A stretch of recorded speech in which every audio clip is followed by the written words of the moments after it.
This is SSN. Story Studio Network.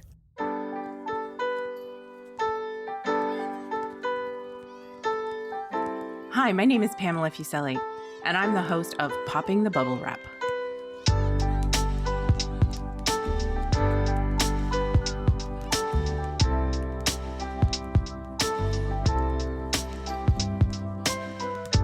Are you the person in your family who worries about the safety of others, about buying safety products and using them? Are you yelling, "Yes, that's me"? This is the podcast for you. Raising a child or children can be a hair-raising undertaking, and keeping them safe is a priority. Parachute's Popping the Bubble Wrap podcast explores what you really need to think about as a parent or caregiver, and provides easy tips on prevention strategies. No bubble wrap here, though.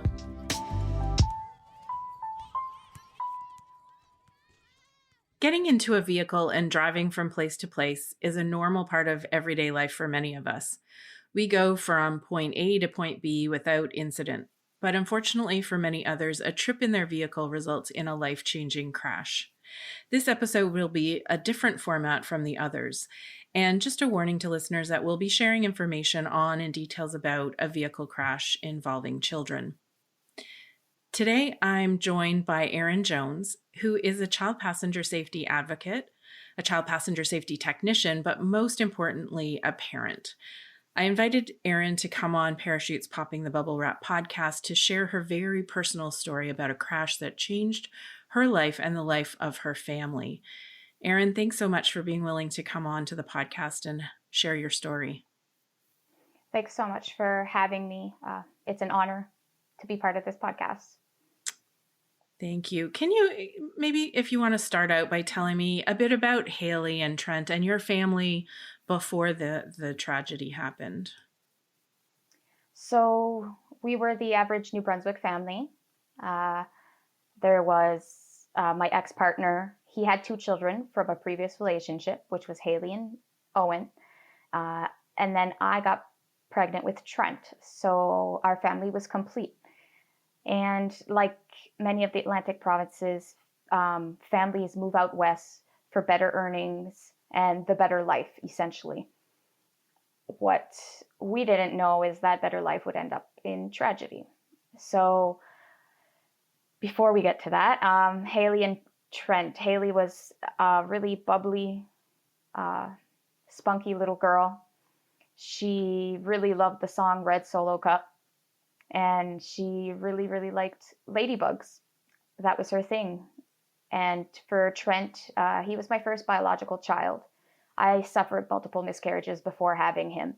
So he was my rainbow baby, my first rainbow baby.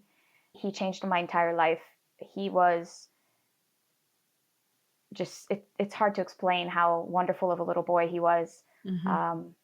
We had special moments. Like everybody kept telling me that you shouldn't be waking up at 2:00 in the morning to cuddle him on the couch. And now looking back, I have all those memories of just us cuddling on the couch at 2 a.m. And he really loved bunnies and Thomas the train.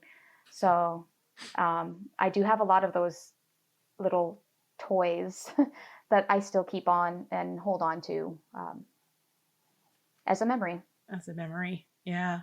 And it's been 10 years. It'll be 10 years this March, right? Yes. When the crash happened. So can you tell us a bit, share what you feel comfortable with about, the day of the crash and what happened?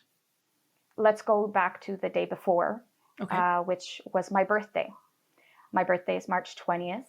And so on that day, we celebrated. My sister-in-law had brought me a cake. She brought me a wonderful Eeyore teddy bear because I kind of was obsessed with Disney, Winnie the Pooh. So she got me an Eeyore and a wonderful fruit cake. It was delicious. And then the next day they were announcing snow. But as we all know, this is Canada. You drive according to the road conditions and you will and can be okay. So that's what we did. The next morning we checked the forecast, and we lived in Alberta at the time. So the main highway from Slave Lake, where we were residing, to Edmonton, if it's too bad of a condition, the government closes it. And then there's no access, no nothing. So the roads were completely open. And again, drive according to conditions. So we loaded up the children in the vehicle, in age-appropriate car seats according to the law. And away we went. We were driving slower than normal, of course, because it was snowing. And we pulled over at one of those truck stop areas on the highway. Christine stopped to have a smoke, and I sat in the car with the kids, and we just, laughed and played around. They were fighting with each other. And then I snapped that very famous photo that everybody has seen, the last moments of my 3 children together. Roughly, I want to say half an hour, 45 minutes later, I don't know the exact time, I had seen this white Dodge Ram pickup truck almost hit a minivan quite far ahead from us. And I had looked at my sister-in-law and I said, like, what is he thinking? And then lo and behold, like not long after, he tried to pass a semi-truck and a construction truck and came right at us. My sister-in-law said to hold on, I'm taking the ditch, and that was it. We were struck head on. We were going 90 and he was going 120, and everything just spun and spun and spun. And I momentarily, it's huge head trauma. So I momentarily blacked out, but came back to, and I knew Christine was gone. I knew just by the way she was positioned. It's like you just know. I couldn't see Haley, and I heard my baby boy take his last breaths, and it something I don't ever wish on anybody. My oldest, Owen, how he survived is a pure miracle.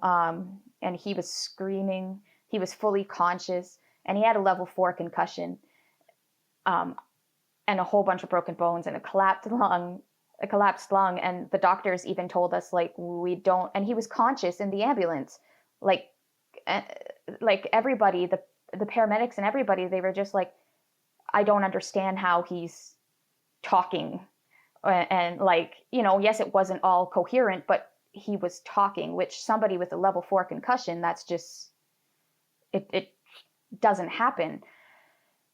So we went to the hospital. We were rode in the same ambulance. It's a double wide ambulance, which was just piloted as a program when we had access to it at that point. So they brought us to the first hospital in Westlock, where I don't know what happened after that. I was not told my children were dead, even though I knew, but I didn't know. I wasn't told till several hours later, when my partner had showed up, and I said, how are the kids? Are the kids okay? Like, where are they? And that's when he let me know that Christine, Haley, and Trent had not made it.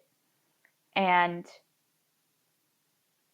I just, at that point, I was like, I was in shock, clearly, like you just told me that my kids are gone. Growing up, I knew I was going to be a mom. That was my dream, was to be a mom. And I met my now husband, and we have a daughter together. So it's wonderful. Me and my ex-partner, we did have Oliver, our rainbow baby, after the accident. And he is the most amazing little kid ever. Smart, and he'll be able, he could tell you something out of the encyclopedia if he wanted to. He uses pretty big words, some that we don't quite understand, but he knows them. So, and Elizabeth, she's spunky. I love her. She's got character. She takes after me. She's a go-getter. So, and my husband's wonderful. He supports me in everything. And we're one great big blended family all together. Oh, that's wonderful to hear that you've been able to deal with, if you ever be able to deal with, people talk about closure and all that stuff, and I think there's, varying degrees of that, but you've turned your experience into some really focused activities, and you did that because you understood learned afterwards that there were things that could have been done differently that may or may not have changed the actual outcome, but may have. Could have. Yeah, could have, as you say. Can you share what your journey learning about that and where you've come to today? Yeah, so not long, ever since the accident, I've always paid it forward, found ways that I could help others. And then one day I was just scrolling through Facebook and I noticed this post about a little girl in the US who had survived internal decapitation. And I was like, whoa, that's how my son died. Mm. So what can I do to help prevent that if this child survived? And so that's where it started. That's where the light bulb started. And at that point, I had gotten pregnant with my daughter, and a few techs, car seat technicians here in the Fredericton area were like, hey, you should take the course, and hey, you should share your story. And my story had initially started with advocacy to change the reckless driving laws. However, that's a bigger project. And when Catherine from Child Safety Link had reached out to me, she's like, your story has power. And I didn't know what that meant at first.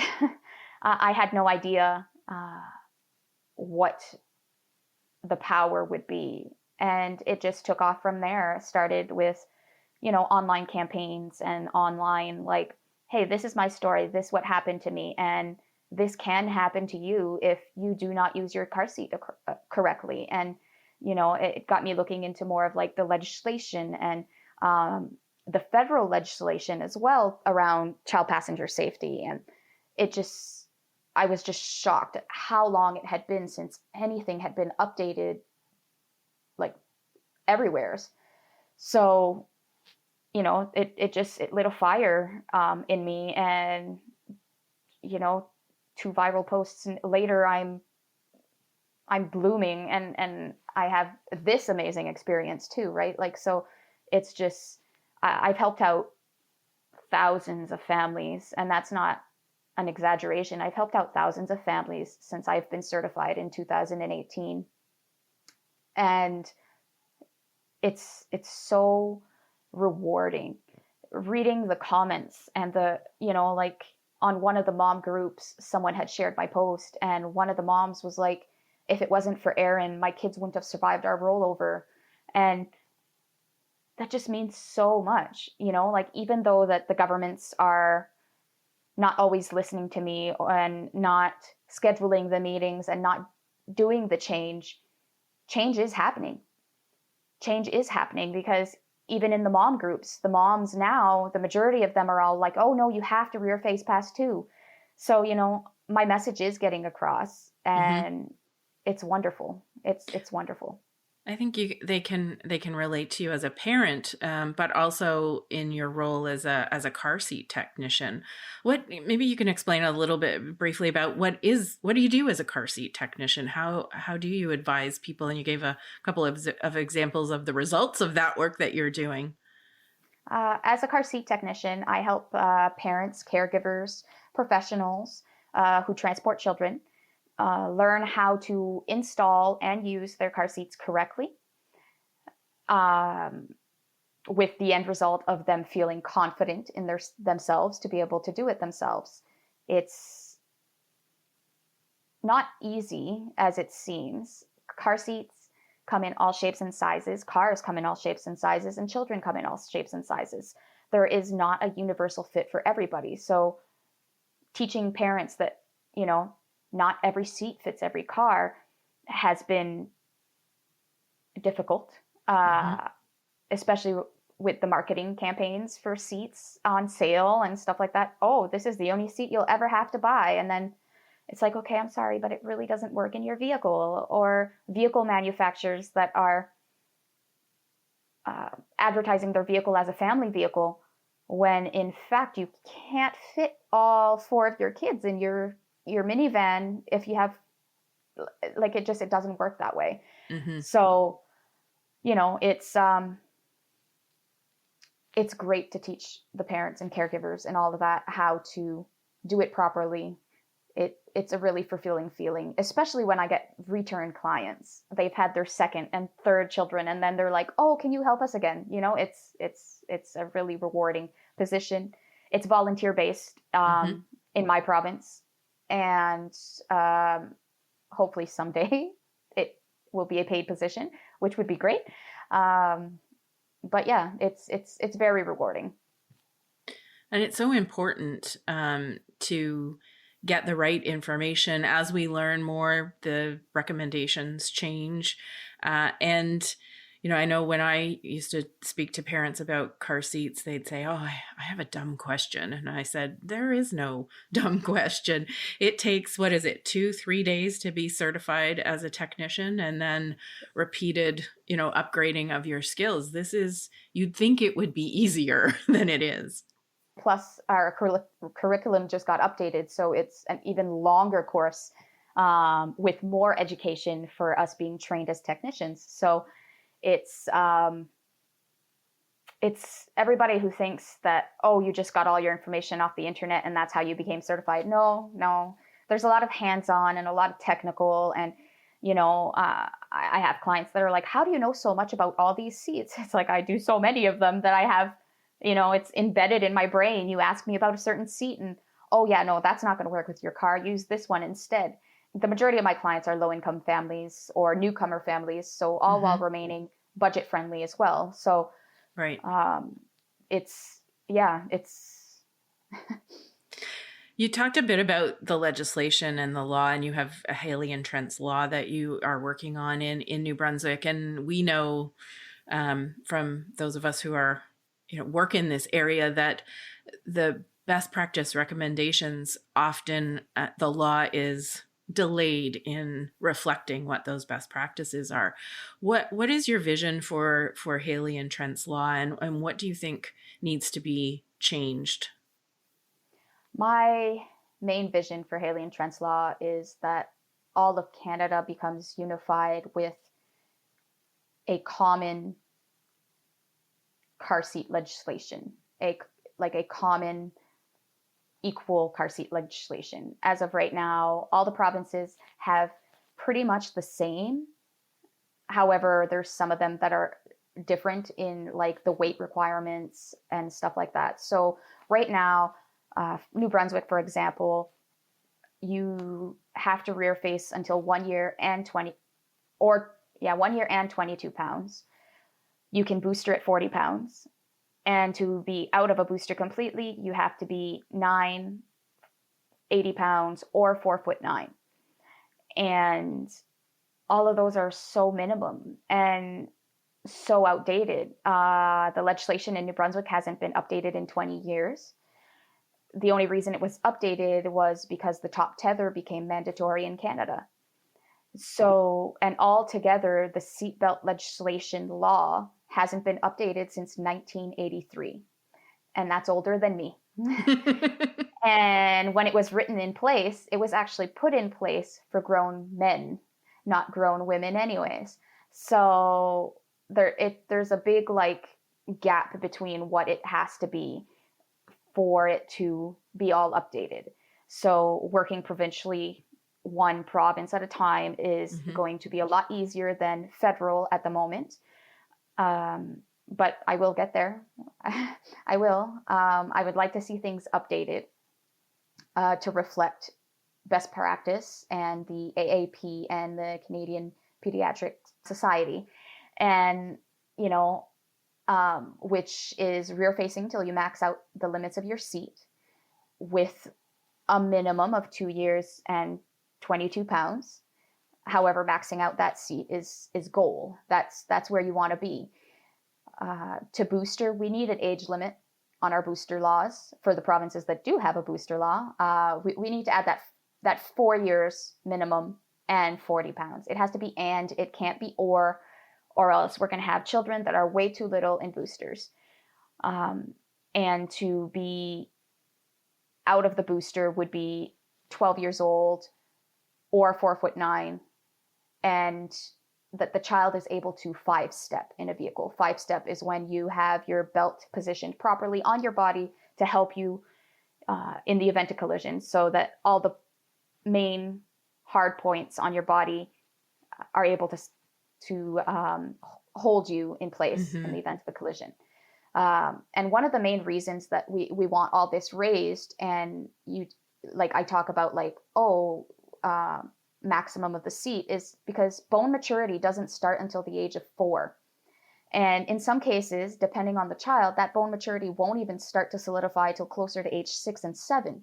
So we have to slow down and stop wanting to skip to the next step so fast, when even though your child is, let's say, a 50-pound 3-year-old, which it does happen, that child still has 3-year-old bones. So keeping those bones protected is going to be the most important part in your role as a parent and a caregiver to keep that child safe. Yeah, absolutely. And, on every ride, being safe and being buckled in the appropriate seat, in the appropriate way. We're going to wrap up, but what is the one piece of advice that you would have for other parents when it comes to child passenger safety? Just because your grandmother or your mom or your aunt did it that way, it doesn't mean that it's how it should be. Child passenger safety is one of the most important things we have to do as parents and caregivers. And it's not a joke. It's not a joke. My children might not have still survived with the appropriate seats. Haley was in a booster, Trent was forward facing, and Owen was in a booster. And Trent should have been rear facing, she should have been in a harness, and he should have been in a harness. So it's not a milestone. It's not a milestone. And a milestone is reaching graduation, getting married, having kids.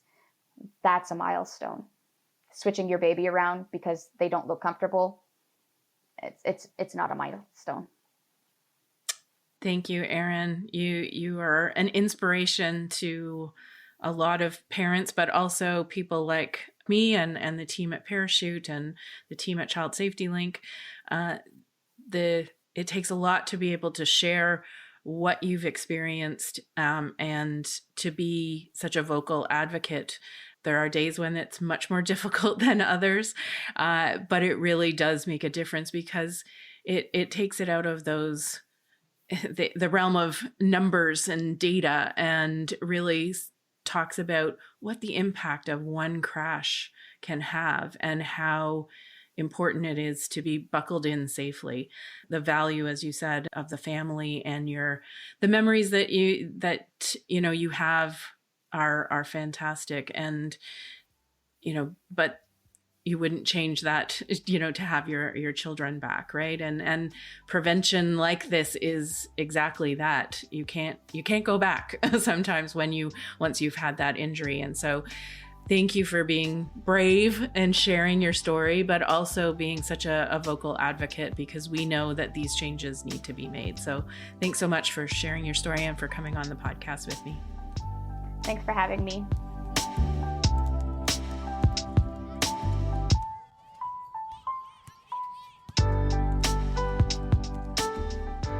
Thanks so much for listening to this episode.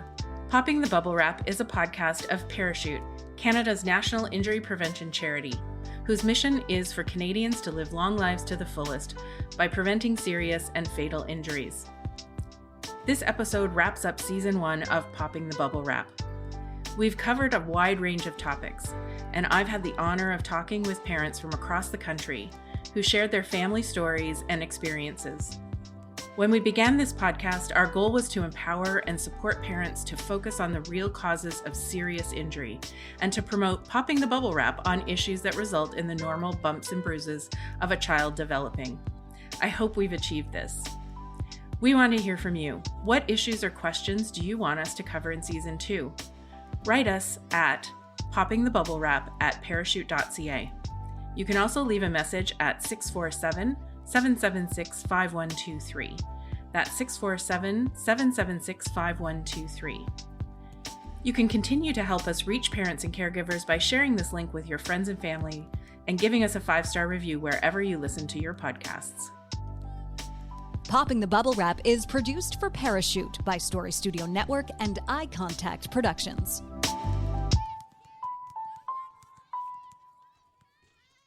This is Story Studio Network.